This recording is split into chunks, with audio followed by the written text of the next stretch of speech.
Written by Peter Benchley and published in 1974, Jaws tells the story of a great white shark that makes its claim on the fictional Amity Island.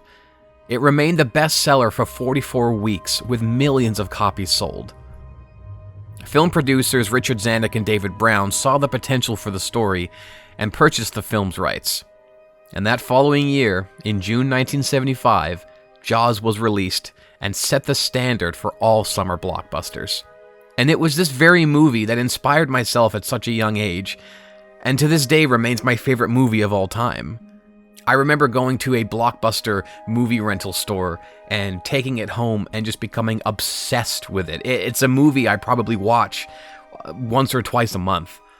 And when Transformers began crossing over with other franchises, such as Jurassic Park, Top Gun, and Back to the Future, it allowed the team and I to tell really unique stories with other films that we all enjoyed. But deep down, no matter what film I made, I always wanted to make a Jaws-styled film. Just a seafaring adventure hunting a shark movie. And with the original Jaws novel turning 50 this year, I figured what better time to craft a Jaws Transformers crossover than now. But the only problem was Transformers had never officially crossed over with Jaws. However, there were plenty of shark Transformer characters to choose from, but Skybite was always my number one choice. During the production of Jaws in 1974, Steven Spielberg was adamant about using the real ocean for the scenes out to sea. And inspired by Spielberg, I also wanted to be sure that scenes on the water were as practical as possible. And Lake Ontario not only was the closest option, but it was the best option.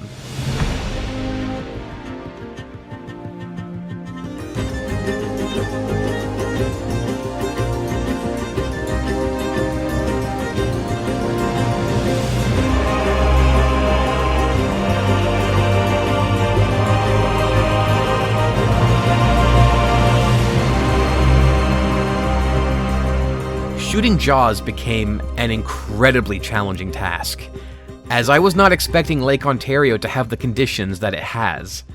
Winds and waves and water quality all played a factor in whether the day's shoot was to be cancelled or continued.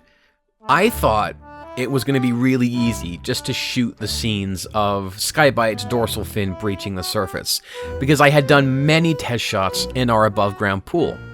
With the original version of Skybite we were going to use, we eventually moved over to the Takara version. And I did some shots of sea spray in the shark cage underwater, of the fin breaching the surface, and it all looked great. The problem being is in Lake Ontario, even just half a meter of wave height would make it impossible to be able to practically keep Skybite in frame and in focus. And every time I got out of the water to review the shots, I was disheartened. It all looked terrible. On my first day of shooting Steel Jaws, I don't think there was a single piece of shark footage that was usable. And I just kind of sat there on the beach thinking, how am I going to do this? I don't want to film this in the pool, but is that what I'm going to have to do? Am I going to have to green screen this? And all of these options just... none of them were satisfying because it was all digital, and I vowed to not make this film digitally. So that same day I got home, I began experimenting with all different sorts of equipment, and I realized I can just zip tie the shark onto the tripod and angle the camera down in a position where it looks like the camera is attached to the shark, which would mean Skybite, no matter the angle, will always be in frame and in focus. So this is sort of a makeshift rig put together because there was no way to keep the shark in frame and in focus while in the water.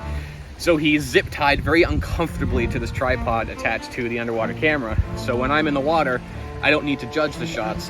I'll know he's always in focus, and I just kind of glide, backwards or sideways, whichever way the shark is zip tied to.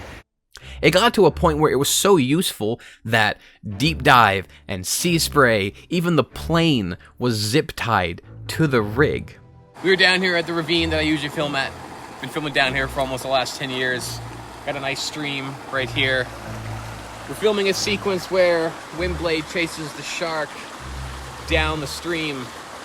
So once I'm done shooting you know, the normal shots, it'll be swim time. This is day 2 of filming Jaws while I am here.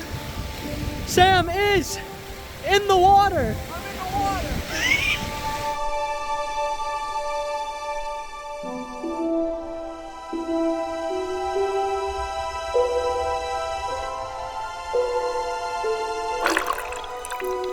And stop. Backward. So what part are we filming right now? This is right before they get on the ship. And Cannonball was like, I ain't doing this. I ain't fighting the shark. And this guy's like, well, it looks like you're gonna need an extra hand. And Deep Dive's like, you're a liability. Much like when we made Jurassic Spark, I wanted a lot of references to not only the movie, but the book. Which is why there are a few sequences not only inspired by the book in this film, but also deleted scenes from the Jaws movie. For example, Cannonball leaving the shark hunting team is a reference to a deleted scene from Jaws. I'm not crazy. You miserable little son of a bitch. You get that blackfish on my boat, pump out the bilges, top up the fuel tanks, then get your ass out of here because you're on the beach. This is the last time I hear from you.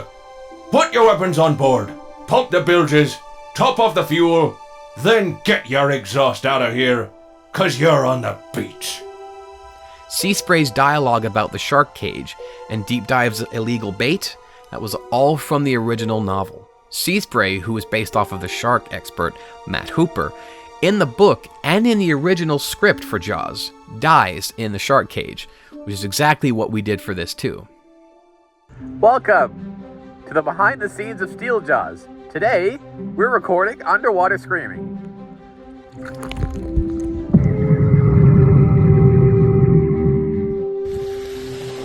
Help! Help! So this is actually a scene that's was not in the original script. This scene's being added just to help with sort of pacing issues. And this is the sort of boat cockpit set, and the way it's built is with computer parts, some sort of like, you know, bathroom decor just to give it that sort of nautical feel. The wheel is actually, this is meant to go on dresser drawers, and you meant to, you know, pull the drawer out, but I just super glued it on there, and that's the ship's wheel. This is when Outback uses the transformation taser and like shoves it in the shark. I will say it's very bittersweet to finally be finished with this production, because I've waited so many years to make a movie like this. And I never thought 10 years ago when I began TFI that I would have the ability and the equipment to actually make a convincing sea story about these transformers on a tugboat chasing a shark. And what's interesting about the story with the tugboat is, in the original script and all the storyboards for Steel Jaws, the tugboat was actually going to be an aircraft carrier. I had done a few test shots where the carrier floated, and I decided to change to a remote-controlled tugboat, not just because I felt the tugboat scaled better with the members, but also it was remote-controlled, and it just felt like it felt closer to the actual Jaws film. You've got this team on a dinky little boat chasing this dangerous shark. We gave the tugboat the name of the Warlock because that's actually what the original boat in Jaws was called. In the Jaws movie, the shark hunter's boat is called the Orca. But in the behind the scenes, Spielberg's crew took a real boat called the Warlock, built the Orca kind of around it, and renamed it to the Orca. So we're kind of taking that old name of that original boat back, and that's why we've called our tugboat the Warlock.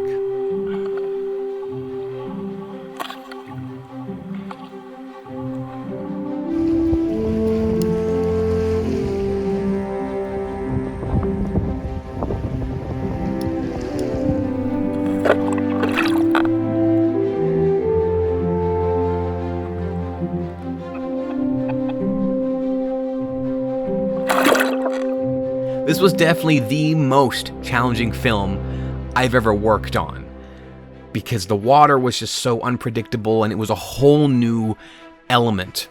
I wanted to make sure that we told a story that was faithful to Jaws had references to all the Jaws stuff that came before this, but still had a unique story with some twists that maybe viewers won't be expecting.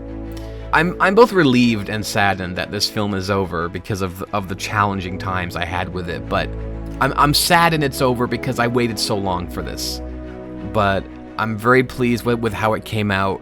The cast and crew all did a phenomenal job working on this, and I hope to make more. I do hope to make more. Some of the team and I, we've already been discussing ideas for Steel Jaws 2. Taking a lot of cues from one of the Piranha movies. There's a lot of potential here. I'm glad I was finally able to make it. Thank you guys for watching.